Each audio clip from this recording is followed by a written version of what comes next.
ay isang jutang ginina. Pinagkikitaan ang Pangulong Duterte. Siya ang access ng team niya para guyuin or not guyuin hindi naman natin maguguyo si Pangulong Duterte. I-take advantage ang Pangulong Duterte para pagkakitaan nila sa kanilang libro. First-hand information. Tumigil na nga kayo dyan sa salamat PRRD ninyo. Utang ina, wala namang basbas yan.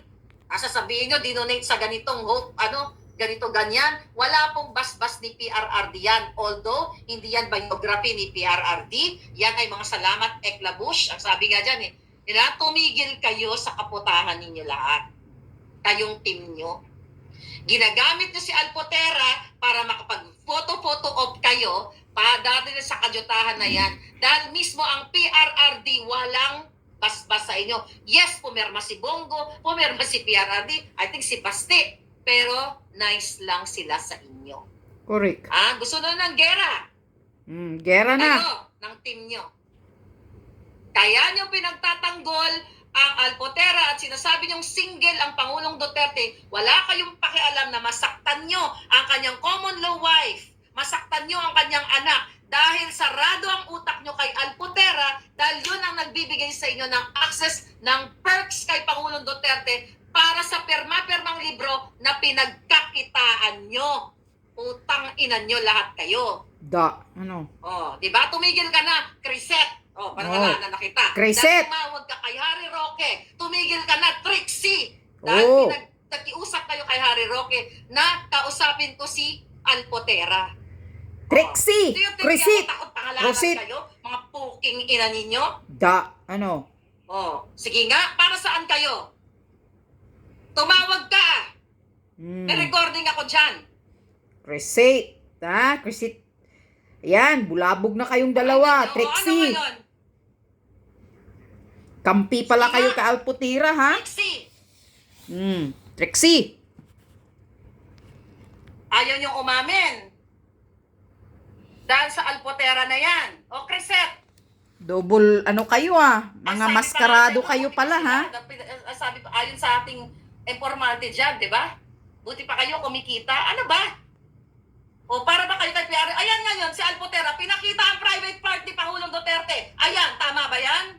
Sige nga. Kaya nga. Double agent kayo. Maskarado mukha niyo, ha? Takot ko i-name drop yung mga yan. Tangay na, duwag-duwag naman kayo.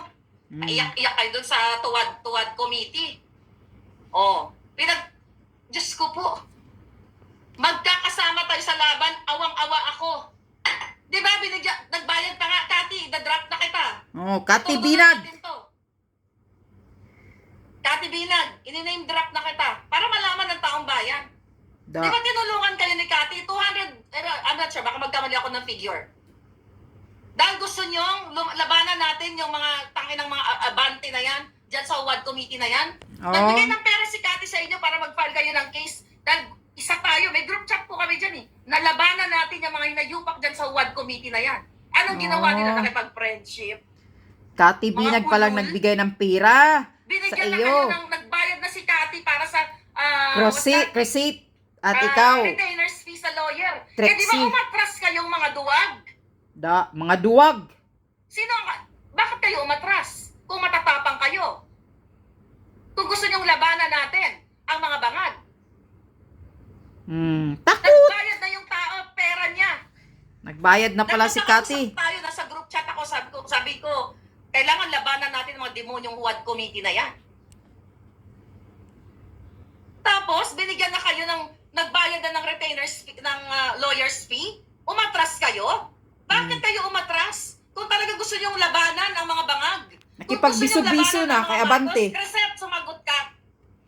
Si Criset. Sumagot kayong dalawa. Nakipagbiso-biso na. Na kinausap nyo si Harry Roque.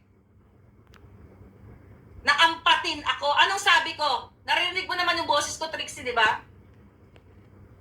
Ako, nag-okay na tayo. Huwag niyong ibahin ng kwento. Dahil hindi kayo mananalo.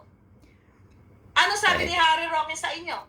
Sabihin kay Alpot, kausapin si Maharlika at ayusin even before the kaguluhan.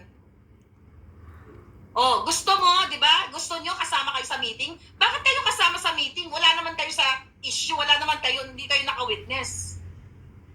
Duwag pala kayo eh. Puro kayo pahaging. Tangay na pangalanan niyo ako.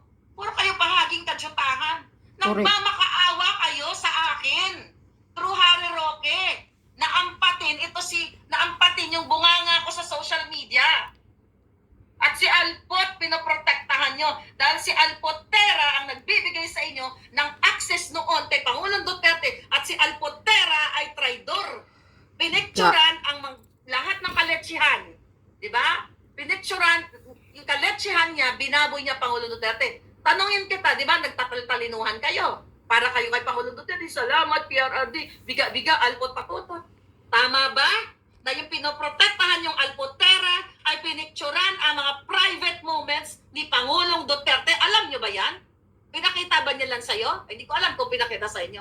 Sumagot kayo, ha? Tapos ngayon, kakalabanin niyo yung si Hanilet. At i-justify ninyo. Kung may mga utak kayo na kiniklaim nyo, abogado, matalino kayo, kaputahan, bakit yung i-justify na single si Pangulong Duterte?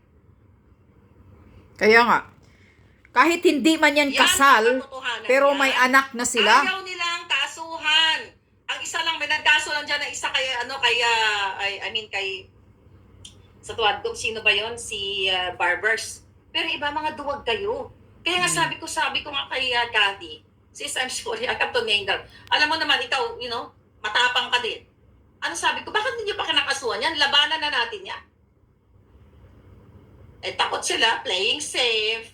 Playing Beso-beso safe. kay Abante. Correct. Kayo decide. Ako naman pag beso-beso. Yung nakita ko si Amy, hindi ko siya bineso-beso. Hindi ako double, ano tawag dyan? Doble cara. Doble cara. Sa tao. Maskarado ang mukha. Ayun lang naman. Booking. Booking. Gusto ko. Sa tingin niyo ba natatakot ako anuhin kayo lahat? You talk about what? Tayo magkahiwa-hiwalay. Ang mga isa lang kayo. Isa ka lang, Crisette, isa ka lang, Trixie. Ang mga tao matatalino, yung mga nagpapalo sa inyo, hindi nyo yan kayang putuin. Kaya hindi po ito pagwawatak-watak. Ito ay pangmatalinuhang may puso na suporta kay Pangulong Duterte. Ayan, pinagtatanggol nila ang babaeng Alpotera na nagpapakalat ng mga private moments part. ni Pangulong Duterte. Kung gusto Pututoy. silang suportahan, di go. Imagine mo, kinakalaban. Nagbuklod-buklod na nga ang mga pamilya Duterte. Tapos, meron silang narrative na, actually, hindi ko sila binabasa, mga sinisend-send lang sa akin ng aking mga palangga. Edwin Amora, thank you. Ayan. Gustong sisirain si Hanilet na magagalit. Yan yon. Kapal ng mukha din ninyo, Crisette. Kumakampi kayo sa Alpotera. Double-edged sword, Boljakan, sabi ni Dia. Ay, Jun, the Jun de Gamo show. Jun, Yan lang ang ano ko. Ayan. Crisette. Trixie. Doble cara pala kayo. Ang akala namin, maka-Duterte kayo. Supporter kayo ng Duterte. Ngayon, nagsusuporta kayo kay kay Alpotera. Ayon kay Maharlika. Tumawag daw kayo kay Harry Roque para kausapin si Maharlika. Na ipatanggal yung mga video niya o kung ano ba yun. Bakit? Mas doon pa kayo pabor sa isang bastos na babae? Baboy? Mas pabor ba kayo doon dahil nagbibigay daw ng access sa inyo? Ang kapal ng mukha ninyo. Ngayon, tanggal ang maskara mo, Trixie, Crisette. Kaya pala, nung nakita namin na quadcom hearing, binulatik-bulatik lang sila ni Abante. Nakipagbiso-biso na si Crisette. Ano ba yan? Kung talagang totoong galit ka, pinaiyak ka na, pinapahiya na kayo sa quadcom noong hearing na yun ni Abante, makipagbiso-biso ka pa ba? Dublikara kayo. Maskarado yung mukha nyo. Ayan, booking kayo ni Maharlika ngayon. Nagbayad na pala si Cathy Binag ng lawyer's fee. Tapos, Umatras kayo sa kaso? Wow, mga duwag. Yan ang tamang word na sinasabi ni Maharlika, duwag. Takot, playing safe. Ay, Diyos ko po. Wala kayong kwinta ng mga suporter ng Duterte. Dublikara, maskarado. Ngayon tanggal ang maskara ninyo. Nakakahiya pala kayo.